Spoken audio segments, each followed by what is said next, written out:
ಎಲ್ಲರಿಗೂ ನಮಸ್ಕಾರ. ಈ ದಿನ ಶ್ರೀರಾಮನವಮಿಯ ಶುಭಾಶಯಗಳು. ವಸಂತ ಋತುವಿನಲ್ಲಿ ಚೈತ್ರ ಮಾಸದಲ್ಲಿ ಶ್ರೀರಾಮನವಮಿಯು ಬರುತ್ತದೆ. ಶ್ರೀರಾಮನ ಜನ್ಮದಿನವನ್ನು ಶ್ರೀರಾಮನವಮಿ ಎಂದು ಆಚರಿಸುತ್ತೇವೆ. ವಸಂತ ಮಾಸದಲ್ಲಿ ವಸಂತ ಸಂಭ್ರಮ ಅಂದರೆ ಯುಗಾದಿ ಹಬ್ಬವನ್ನು ಹೊಸ ವರ್ಷವೆಂದು ಆಚರಿಸುತ್ತೇವೆ.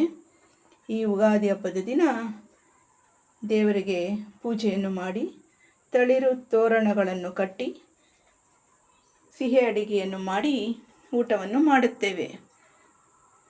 ಮನೆಯವರೆಲ್ಲರೂ ಸೇರಿ ಸಂತೋಷದಿಂದ ಬಗೆಬಗೆಯ ಆಟಗಳನ್ನು ಆಡಿಕೊಂಡು ಖುಷಿ ಪಡುತ್ತೇವೆ. ನೋಡಿ ಫ್ರೆಂಡ್ಸ್,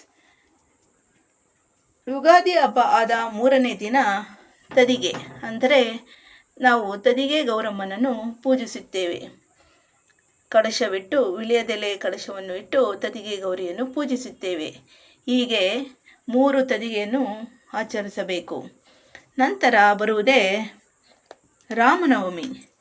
ರಾಮನವಮಿಯನ್ನು 9ನೆಯ ದಿನ ಅಂದರೆ ಈ ದಿನ ಶ್ರೀರಾಮನವಮಿಯನ್ನು ಆಚರಿಸುತ್ತೇವೆ.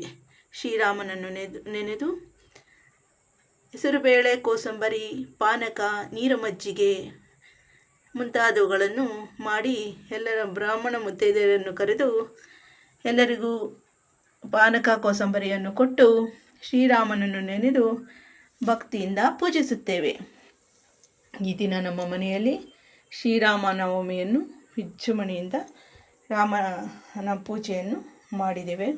ಹಾಗೆಯೇ ನಾನು ಕೆಲವೊಂದು ಪುಟ್ಟದಾದ ಕೆಲವು ವಸ್ತುಗಳನ್ನು ಮನೆಯಲ್ಲೇ ಇರುವ ವಸ್ತುಗಳನ್ನು ತೆಗೆದುಕೊಂಡು ನನ್ನ ಪುಟ್ಟ 2 ತಿಂಗಳ ಮೊಮ್ಮಗನಿಗಾಗಿ ಈ ಬಿಲ್ಲು ಬಾಣ, ಚಿಕ್ಕದಾದ ಕಿರೀಟ, ಈ ಅಡಗು ಎಲ್ಲವನ್ನು ಮಾಡಿದ್ದೇನೆ. ಶ್ರೀರಾಮ್ ಶ್ರೀರಾಮ್ ಶ್ರೀರಾಮ್ ಜೈ ಜೈ ರಾಮ್ ಎಂದು ಹೇಳಿಕೊಂಡು ಈ ಎಲ್ಲವನ್ನು ಮಾಡಿದ್ದೇನೆ.